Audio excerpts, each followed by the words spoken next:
Hello every one. ഇനി നടക്കാൻ പോകുന്ന business regulation third semester degree examination BBA business regulation പേപ്പറാണ് ഡിസ്കസ് ചെയ്യുന്നത്. അപ്പോൾ കഴിഞ്ഞ 2022 ചോദിച്ചിട്ടുള്ള ക്വസ്റ്റ്യൻസാണ് നമ്മൾ പറയുന്നത്. ഒന്ന്, ഡിഫൈൻ ബെയിൽമെൻറ്റ്. ബെയിൽമെൻറ്റ് എന്താണെന്ന് ചോദിച്ചിട്ടുണ്ട്. എന്താ ബെയിൽമെൻറ്റ് എന്ന് പറഞ്ഞിട്ടുണ്ടെങ്കിൽ delivery of goods by one person to another to some purpose. എന്തെങ്കിലും ഒരു പ്രത്യേക പർപ്പസിന് വേണ്ടിയിട്ട് പ്രത്യേക പർപ്പസിന് വേണ്ടിയിട്ട് കുറച്ച് സാധനങ്ങൾ ഡെലിവർ ചെയ്യുന്നു. ഒരു കോൺട്രാക്റ്റിൻ്റെ ബേസിൽ ആ പർപ്പസ് അക്കംപ്ലിഷ് ചെയ്ത് കഴിഞ്ഞാൽ അതിങ്ങോട്ട് തന്നെ തിരിച്ചു തരുന്നു. ആ ഒരു കണ്ടീഷനിൽ സാധനങ്ങൾ ഡെലിവർ ചെയ്യുന്നതാണ് ബെയിൽമെൻറ്റ് എന്ന് പറയുന്നത്. ആരുടെ ഓണർഷിപ്പിലാണോ ആ സാധനങ്ങൾ ഉള്ളത് അയാളെ ബെയിലർ എന്നും, ആർക്കാണോ നമ്മളത് കൊടുക്കുന്നത് ആവശ്യത്തിന് കൊടുക്കുന്നു അയാളെ ബെയിലി എന്നും പറയും. Then define consideration. Section 2D പ്രകാരം Indian contract act section 2D പ്രകാരമാണ് കൺസിഡറേഷൻ എന്താണെന്ന് ഡിഫൈൻ ചെയ്തിട്ടുള്ളത്.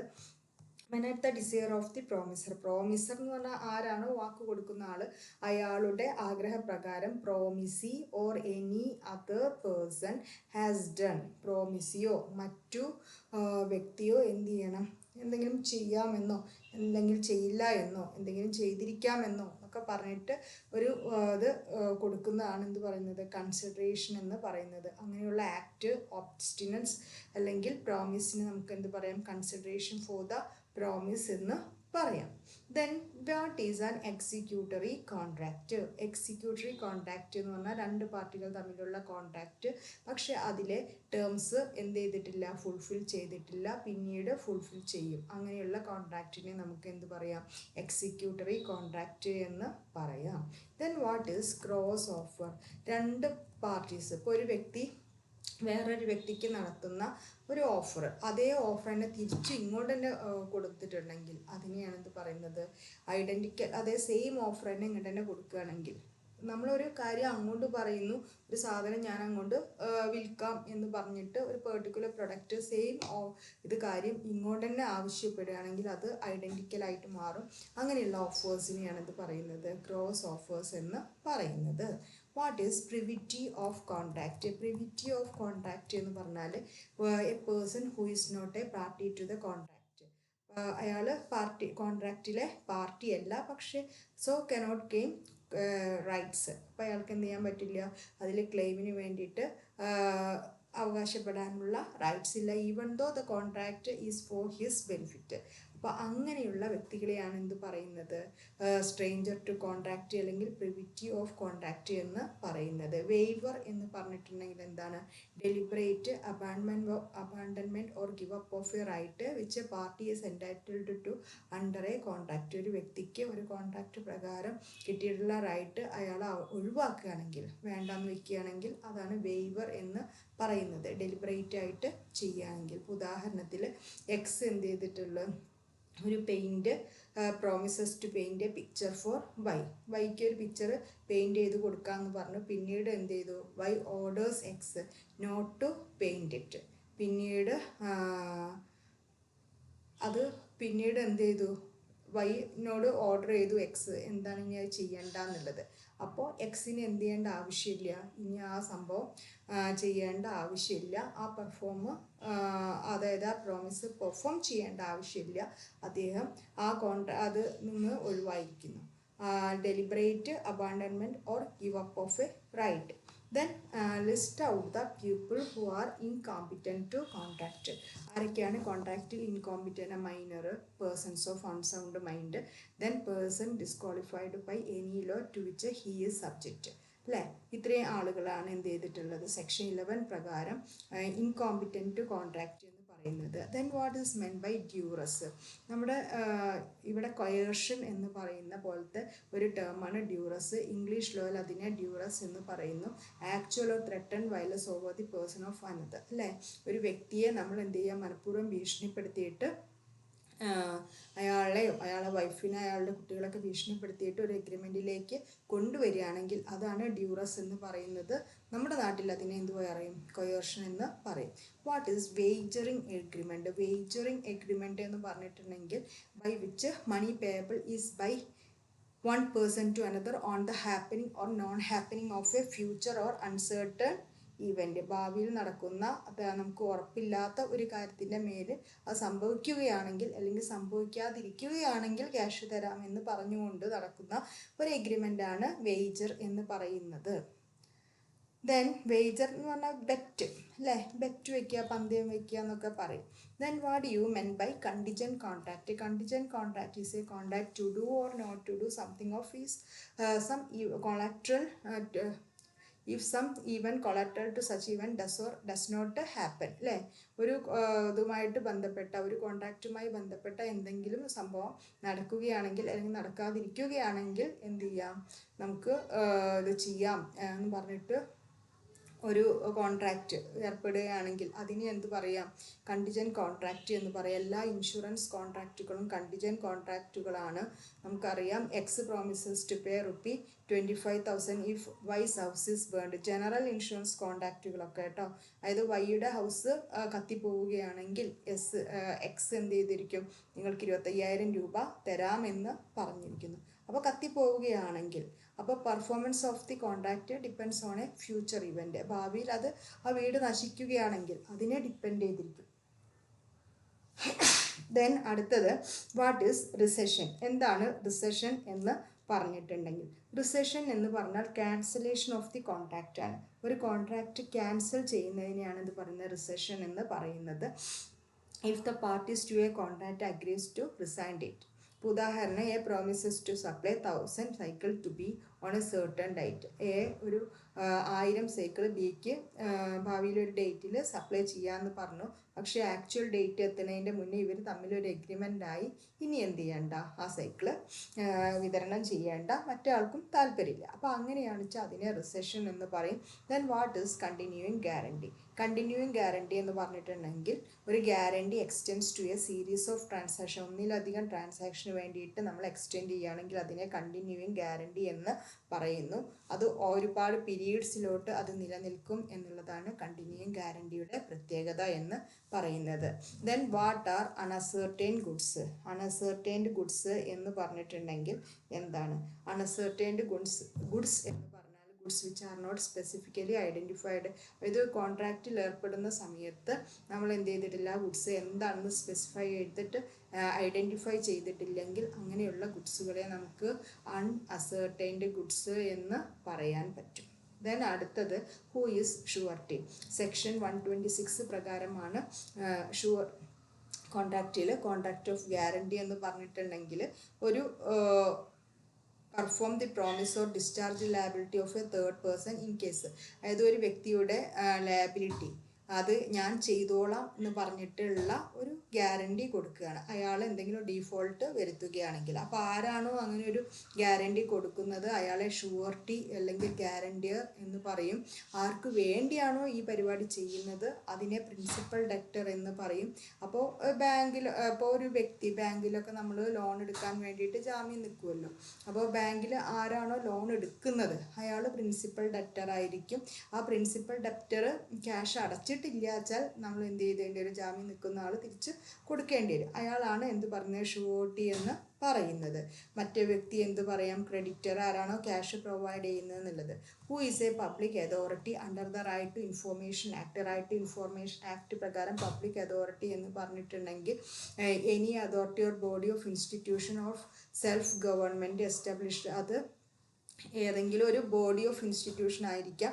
അത് അണ്ടർ ദി കോൺസ്റ്റിറ്റ്യൂഷൻ പ്രകാരമോ പാർലമെൻറ്റ് ലോ പ്രകാരമോ സ്റ്റേറ്റ് ലെജിസ്ലേച്ചർ പ്രകാരമോ ഉണ്ടാക്കിയിട്ടുള്ള ഏത് ബോഡി ഓഫ് ഓർഗനൈസേഷനെ ഇൻസ്റ്റിറ്റ്യൂഷൻ നമുക്ക് എന്ത് പറയാം, പബ്ലിക് അതോറിറ്റി എന്ന് പറയാൻ പറ്റും. By notification issued or order made by appropriate government അങ്ങനെയും ആകാം കേട്ടോ. പിന്നെ അതിൽ body owned, controlled or substantially ഫൈനാൻസ്ഡ്.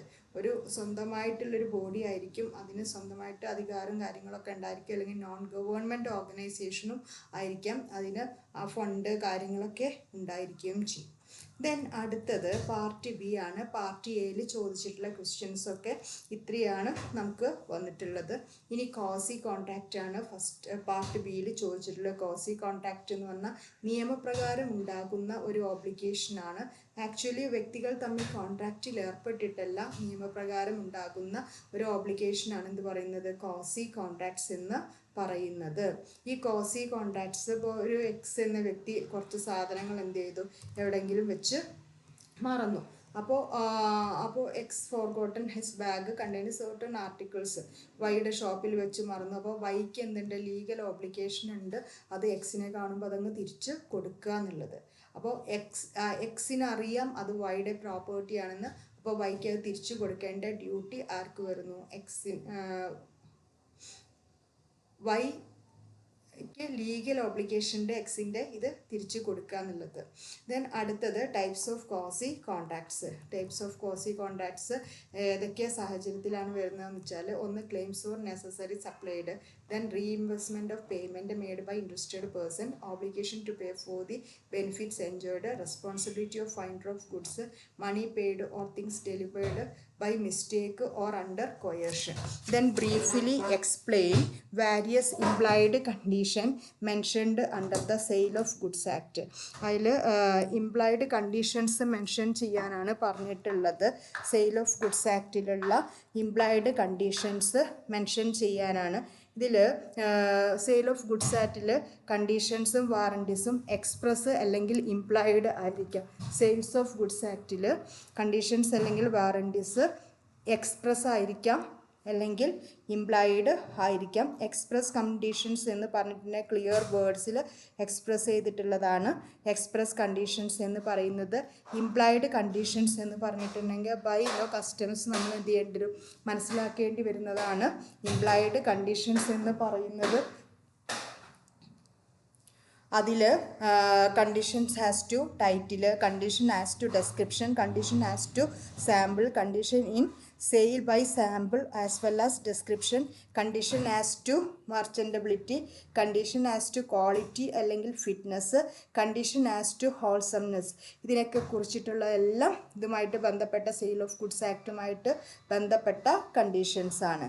Then how sale is different from an agreement to sale. സെയിലും എഗ്രിമെൻറ്റ് ടു സെയിലും തമ്മിലുള്ള ഡിഫറൻസ് എന്താണ്? സെയിൽ എന്ന് പറഞ്ഞാൽ എക്സിക്യൂട്ടഡ് കോൺട്രാക്റ്റ് ആണ്, ഓൾറെഡി പ്രസൻറ്റ് കോൺട്രാക്റ്റ് ആണ്.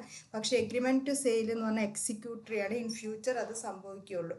ദെൻ സെയിലാണെങ്കിൽ transfer of property seller to buyer എന്ത് ചെയ്തിട്ടുണ്ടാവും, അപ്പം തന്നെ നടന്നിരിക്കും. പക്ഷേ എഗ്രിമെൻറ്റ് ടു സെയിലിൽ അതൊരു ഫ്യൂച്ചർ ഡേറ്റിലാണ് നടക്കുന്നത്.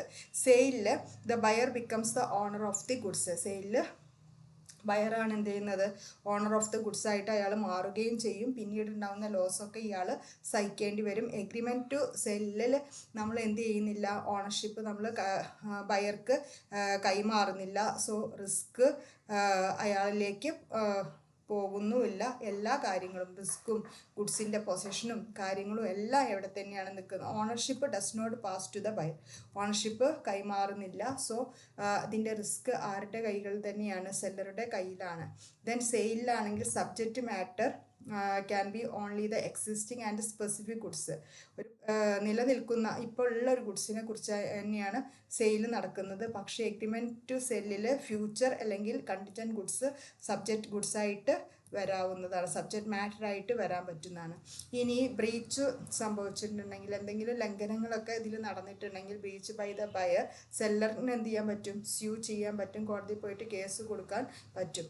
ഇൻ കേസ് ഇയാൾ ഇതിൻ്റെ പൊസഷൻ എടുത്തിട്ടുണ്ടെങ്കിലും right of lien, stoppage of transit അല്ലെങ്കിൽ റീസെൽ ദ ഗുഡ്സ്, ഇങ്ങനെയുള്ള ഓപ്ഷൻസൊക്കെ സെല്ലർക്ക് അപ്ലൈ ചെയ്യാൻ പറ്റുന്നതാണ്. ബയർ ഇവിടെ അഗ്രിമെൻറ്റ് ടു സെയിലാണെങ്കിൽ ബയർ എന്തെങ്കിലും ഡിഫോൾട്ട് കമ്മിറ്റ് ചെയ്യുകയാണെങ്കിൽ സെല്ലർക്ക് ഡാമേജസിന് വേണ്ടിയിട്ട് എന്ത് ചെയ്യാൻ പറ്റും, ക്ലെയിം ചെയ്യാൻ പറ്റും. He can claim for damages only. Claim for damages only and not for the place. അതിൻ്റെ ആ പ്രൊഡക്റ്റിൻ്റെ പ്രൈസിന് വേണ്ടിയിട്ട് എന്ത് ചെയ്യാൻ പറ്റില്ല, അത് ക്ലെയിം ചെയ്യാൻ പറ്റില്ല. ദെൻ അടുത്തത് seller cannot resell the goods.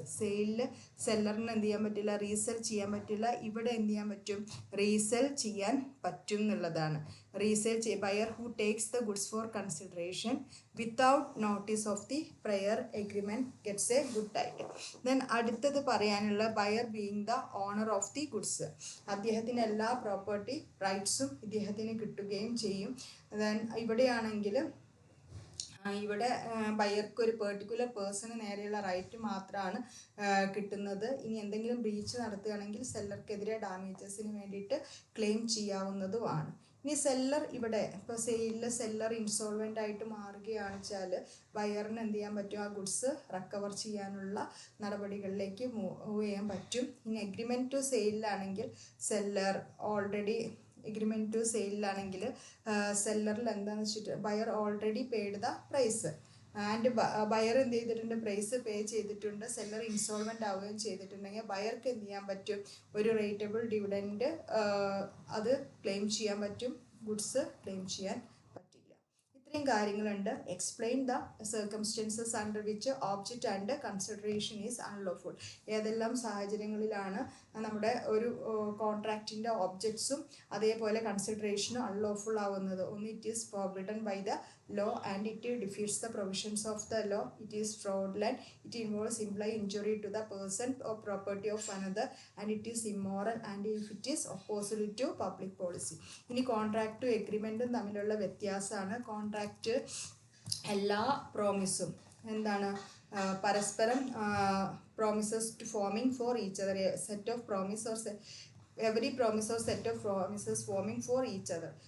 അപ്പോൾ പരസ്പരം ഒരു ധാരണ ഉണ്ടാക്കാൻ പറ്റുന്ന ഏതൊരു തരത്തിലുള്ള പ്രോമിസുകളും എന്താണ്, എഗ്രിമെൻ്റ് ആണെന്ന് പറയാം. പക്ഷേ അത് നിയമപ്രകാരം നമുക്ക് എൻഫോഴ്സ് ചെയ്യാൻ പറ്റുകയാണെങ്കിൽ മാത്രം അത് കോൺട്രാക്റ്റ് ആയിട്ട് മാറുന്നു. ദെൻ എഗ്രിമെൻ്റ് എന്ന് പറഞ്ഞാൽ ഓഫർ പ്ലസ് ആക്സെപ്റ്റൻസ് ആണ് എഗ്രിമെൻ്റ് എന്ന് പറയുന്നത്. പക്ഷേ offer plus acceptance plus enforceability ആണ് എന്ത് പറയുന്നത്, കോൺട്രാക്റ്റ് എന്ന് പറയുന്നത്. എഗ്രിമെൻറ്റിൽ ചില agreements may not create legal obligations. ചില എഗ്രിമെൻറ്റ്സ് എന്ത് ചെയ്യുന്നില്ല, ലീഗൽ ഓബ്ലിഗേഷൻ ക്രിയേറ്റ് ചെയ്യുന്നില്ല. പക്ഷേ എല്ലാ കോൺട്രാക്ട്സും ലീഗൽ ഓബ്ലിഗേഷൻ ക്രിയേറ്റ് ചെയ്യുന്നു.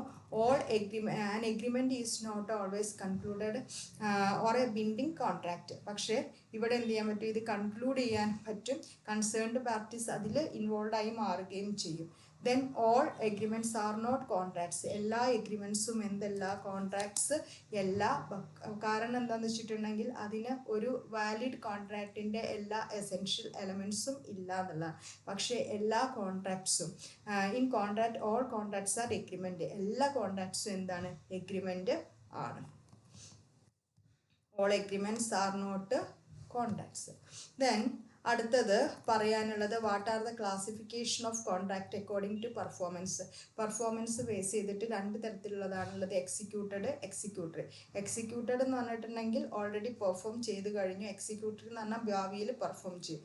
അതിൽ തന്നെ യൂണിലാറ്റർ ഉണ്ട്, ബൈലാറ്റർ ഉണ്ട്. യൂണിലാറ്റർ എന്ന് പറഞ്ഞാൽ ഒരു ഭാഗം പെർഫോം ചെയ്ത് കഴിഞ്ഞ് മറ്റേ ആസ്പെക്റ്റ്, അതായത് രണ്ട് ടീമുകളിലും ഉണ്ടാവും. അതിലൊരു സൈഡിലെ ടീം പെർഫോം ചെയ്ത് മറ്റേ ടീം പെർഫോം ചെയ്തിട്ടില്ല. ബൈലാറ്ററൽ എന്ന് പറഞ്ഞിട്ടുണ്ടെങ്കിൽ ആ കോൺട്രാക്റ്റിലെ രണ്ട് പാർട്ടീസിൻ്റെയും പെർഫോമൻസ് ഔട്ട്സ്റ്റാൻഡ് ആയി നിൽക്കുകയാണെങ്കിൽ അതിനെ എന്ത് പറയാം, ബൈലാറ്ററൽ എന്ന് പറയാം. ദെൻ കണ്ടീഷനും വാറണ്ടിയും തമ്മിലുള്ള ഡിഫറൻസ് ആണ്. കണ്ടീഷൻ എന്ന് പറഞ്ഞിട്ടുണ്ടെങ്കിൽ stipulation which essential to the main purpose. ഒരു കോൺട്രാക്റ്റിൻ്റെ ഒരു എസെൻഷ്യൽ പർപ്പസിനെയാണ് എന്ത്, which is essential to the main purpose of the contract.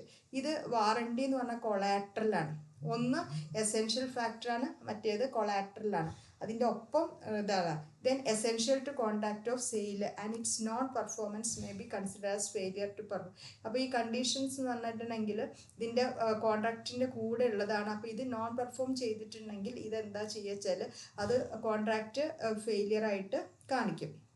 അത് വാറണ്ടി എന്ന് പറഞ്ഞിട്ടുണ്ടെങ്കിൽ അങ്ങനെ എസെൻഷ്യൽ അല്ല. അപ്പോൾ അതിൻ്റെ ഫെയിലിയർ പെർഫോം ചെയ്യുന്നതിൽ ഫെയിലിയർ വരുത്തിയിട്ടുണ്ടെങ്കിൽ അതെന്ത് ചെയ്യില്ല, കോൺട്രാക്റ്റ് ഫെയിലായിട്ട് പെർഫോം ചെയ്യുന്നതിൽ ഫെയിലായിട്ട് കാണിക്കില്ല. ഇനി ബ്രീച്ച് ഓഫ് കണ്ടീഷൻ എന്ന് പറഞ്ഞിട്ടുണ്ടെങ്കിൽ അങ്ങനെ ഉണ്ടായിട്ടുണ്ടെങ്കിൽ കണ്ടീഷൻ ബ്രീച്ച് ചെയ്തിട്ടുണ്ടെങ്കിൽ അഗ്രീഡ് പാർട്ടിക്ക് എന്ത് ചെയ്യാൻ പറ്റും, ആ കോൺട്രാക്റ്റ് ക്യാൻസൽ ചെയ്യാനും ക്ലെയിമിന് ഡാമേജ് ചെയ്യാനും പറ്റും. ഇവിടെ എന്ത് ചെയ്യാൻ പറ്റും, ഡാമേജിന് മാത്രം ക്ലെയിം ചെയ്യാനേ പറ്റുള്ളൂ. ദെൻ ബ്രീച്ച് ഓഫ് കണ്ടീഷൻ ചില സർക്കംസ്റ്റൻസസിൽ ട്രീറ്റഡ് ആസ് വാറണ്ടി, എന്തായിട്ട് ട്രീറ്റ് ചെയ്യുന്നുണ്ട്, വാറണ്ടി ആയിട്ട് ട്രീറ്റ് ചെയ്യും. പക്ഷേ ഇവിടെ ബ്രീച്ച് ഓഫ് വാറണ്ടി ഒരിക്കലും എന്താവില്ല, ബ്രീച്ച് ഓഫ് കണ്ടീഷൻ ആയിട്ട് ട്രീറ്റ് ചെയ്യില്ല. In what manner complaint should be made with district forum, district ഫോറത്തിൽ എങ്ങനെയാണ് കംപ്ലൈൻറ്റ് ഇത് ചെയ്യാന്നുള്ളതാണ്. അതായത് ഏതെങ്കിലും ഗുഡ്സ് സോൾഡ് ചെയ്യുന്ന ഡെലിവറി ആയിട്ടോ എഗ്രി ചെയ്യാമെന്ന് പറഞ്ഞിട്ടുള്ള ഇതുമായിട്ടുള്ള ഏത് കാര്യവും നമുക്ക് ഡിസ്ട്രിക്ട് ഫോറത്തിൽ നമുക്ക് എന്ത് ചെയ്യാൻ പറ്റും, ഫയൽ ചെയ്യാൻ പറ്റും. അതിൽ ആർക്കാണോ ഇത് വിറ്റിട്ടുള്ളത്, ഡെലിവറി ചെയ്തിട്ടുള്ളത്, അയാളാണ് എന്ത് ചെയ്യേണ്ടത്, കംപ്ലൈൻറ്റ് കൊടുക്കേണ്ടത്, ഏത് കൺസ്യൂമർ ആണെന്നുള്ളത്. പിന്നെ any recognised consumer association, whether the consumer to whom the goods sold, ഇനി ഇത് ഏതെങ്കിലും ഒരു റെക്കഗ്നൈസ്ഡ് ആയിട്ടുള്ള കൺസ്യൂമർ അസോസിയേഷൻ ആ രീതിയിൽ നോക്കാൻ പറ്റും. പിന്നെ വൺ ഓർ മോർ കൺസ്യൂമേഴ്സ്, ഒന്നിലധികം കൺസ്യൂമേഴ്സിന് എന്നിട്ട് സെയിം ഇൻട്രസ്റ്റ് ഉള്ള ആളുകൾക്ക് ഒന്നിച്ച് എന്ത് ചെയ്യാൻ പറ്റും, ഡിസ്ട്രിക്ട് ഫോറമായിട്ട് അപ്രോച്ച് ചെയ്യാൻ പറ്റും. സെൻട്രൽ ഗവൺമെൻറ്, സ്റ്റേറ്റ് ഗവൺമെൻറ്, ഇതിലേതെങ്കിലും as the case may be either the individual capacity or representatives of the consumers in general. അപ്പോൾ അവർക്കും സെൻട്രൽ ഗവൺമെൻറ്റിനോ അല്ലെങ്കിൽ സ്റ്റേറ്റ് ഗവൺമെൻറ്റിനോ അല്ലെങ്കിൽ അവർക്ക് കൂട്ടായി ചേർന്നിട്ടോ മൊത്തം എന്ത് ചെയ്യാൻ പറ്റും, ഇതിൻ്റെ കൺസ്യൂമേഴ്സിൻ്റെ ഒരു റെപ്രസെൻറ്റേറ്റീവ് ഇൻട്രസ്റ്റ് എന്ന രീതിയിൽ ഇവർക്ക് പോകാൻ പറ്റുന്നതാണ്.